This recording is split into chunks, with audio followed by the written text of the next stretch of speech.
sud-ouest de la France, à quelques kilomètres de l'océan Atlantique et de l'Espagne, une ville riche en histoire et tradition contemple les Pyrénées. Pau.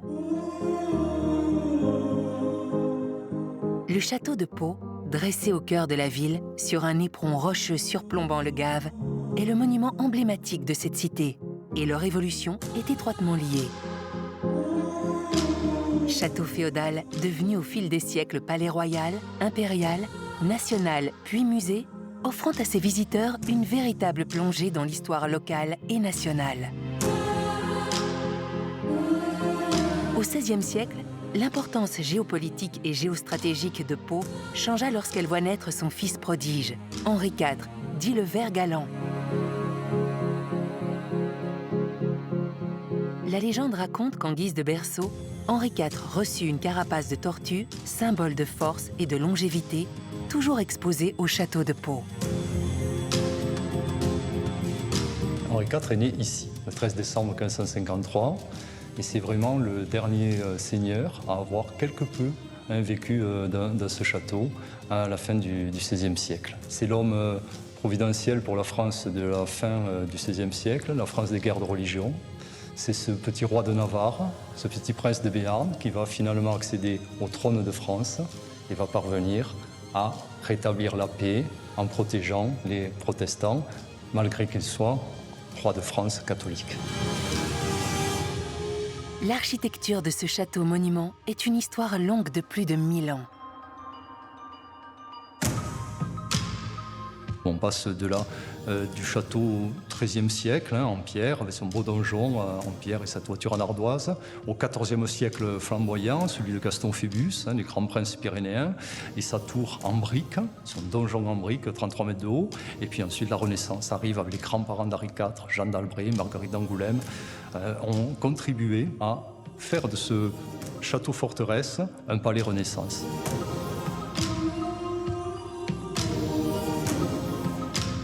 Au XXe siècle, Pau devient une véritable destination de villégiature pour les hivernants venus du Royaume-Uni afin de respirer l'air de Pau. Leur mode de vie mondain changea le visage de la ville.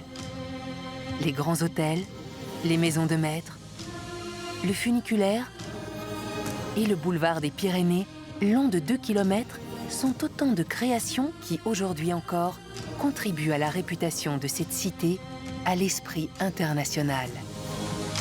Pau est également la destination parfaite pour les amoureux de la nature, avec plus de 750 hectares d'espaces verts, sans compter ses jardins privés, soigneusement entretenus et parfaitement intégrés à la trame urbaine, comme le jardin du Tour des Géants, qui rend hommage au Tour de France.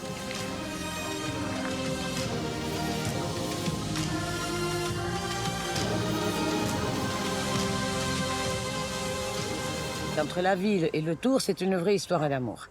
Ce Tour des Géants, ça a été une idée de François Bayrou qui a voulu ancrer davantage la ville de Pau pour justement le Tour de France. C'est chaque totem, c'est l'histoire et la victoire, on va dire, d'un maillot jaune, donc chacun a le sien, avec des événements forts de l'étape qui sont racontés d'ailleurs par notre écrivain Christian Laborde. Donc vous venez avec votre téléphone portable et avec, vous allez sur le QR code de chaque et vous avez tout ce que vous voulez savoir sur le coureur qui a gagné, l'étape qui a été courue, le tour, etc. Voilà, c'était une très bonne idée.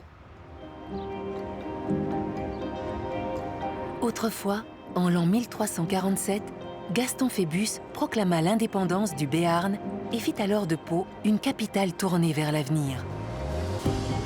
Aujourd'hui, fier de son passé, Pau prépare l'avenir avec ambition en ayant décidé d'atteindre la neutralité carbone dès 2040.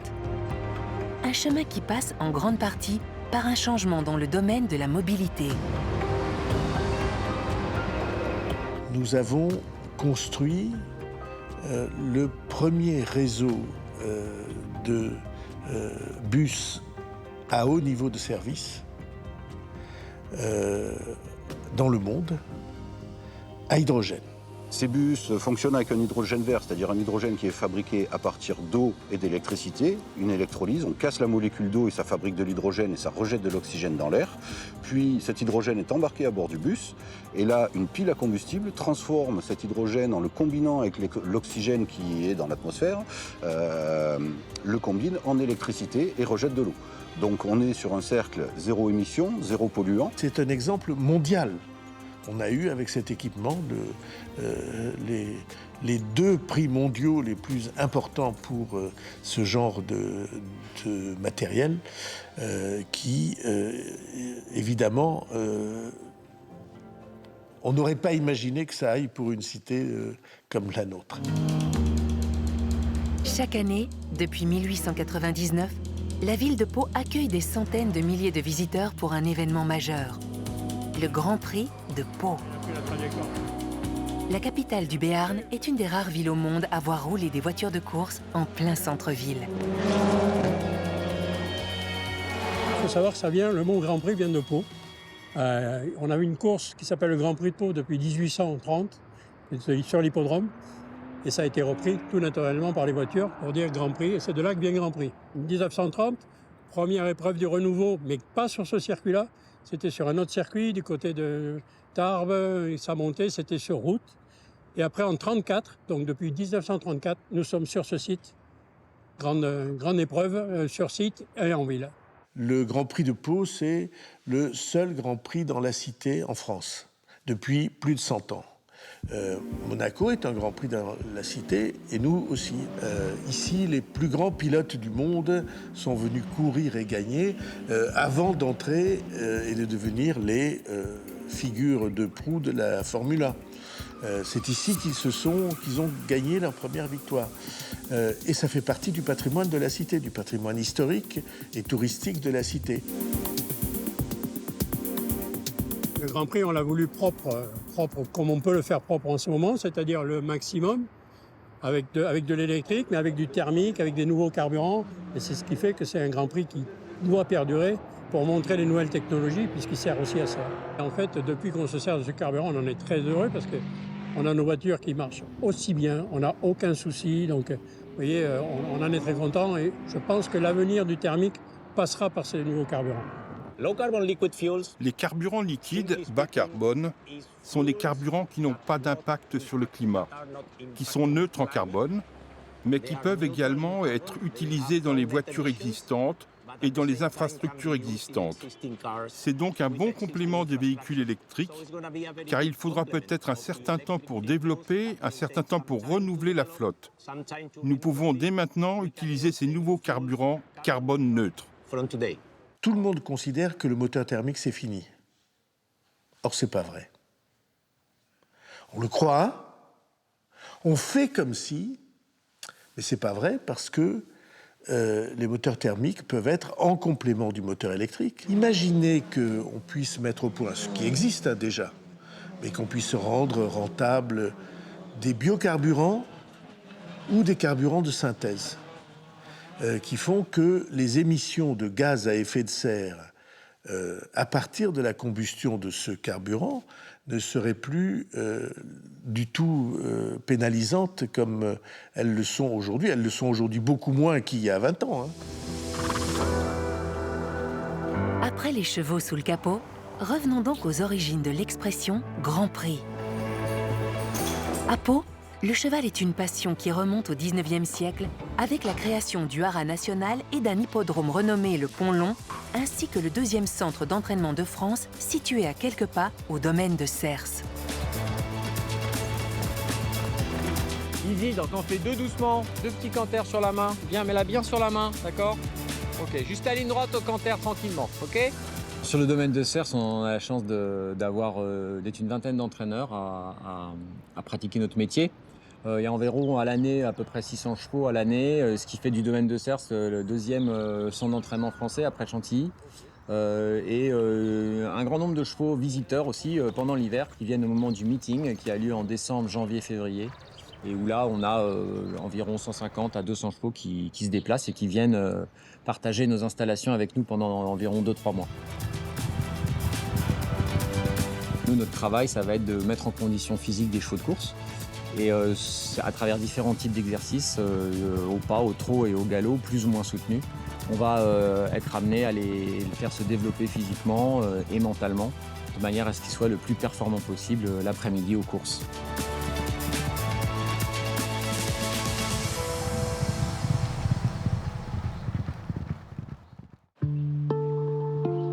Entre le soleil et le brouillard des Pyrénées, le vignoble Jurançon chante un hymne à l'histoire de la région béarnaise. Ce vin du roi, roi des vins, est entré dans l'histoire lors du baptême d'Henri IV, auquel on aurait humecté les lèvres du futur roi avec quelques gouttes de ce cru. Ici, on est à 400 mètres d'altitude, au sud de Pau, on est à 10 minutes de Pau, à 35 km du pied des Pyrénées et à 100 km de Biarritz, de l'océan Atlantique. Donc on a vraiment des conditions ici, et climatiques et géologiques, typologiques, bien particulières.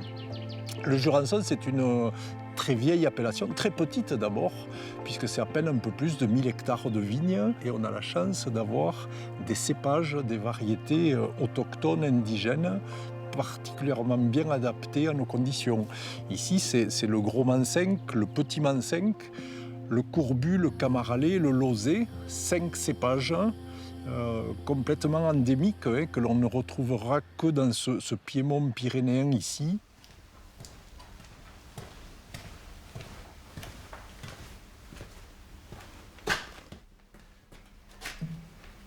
Même si un tiers de la production globale du Jurançon est consacré au vin sec, celui qui reste le plus connu est le vin moelleux. Le Jurançon est un vin moelleux, bien sûr, c'est l'histoire un petit peu de notre appellation. Alors moelleux, c'est sucré mais pas trop. C'est moelleux mais c'est pas liquoreux ici, parce qu'en fait on va retrouver notre situation géographique un petit peu. Altitude, ça veut dire qu'il fait plus froid la nuit.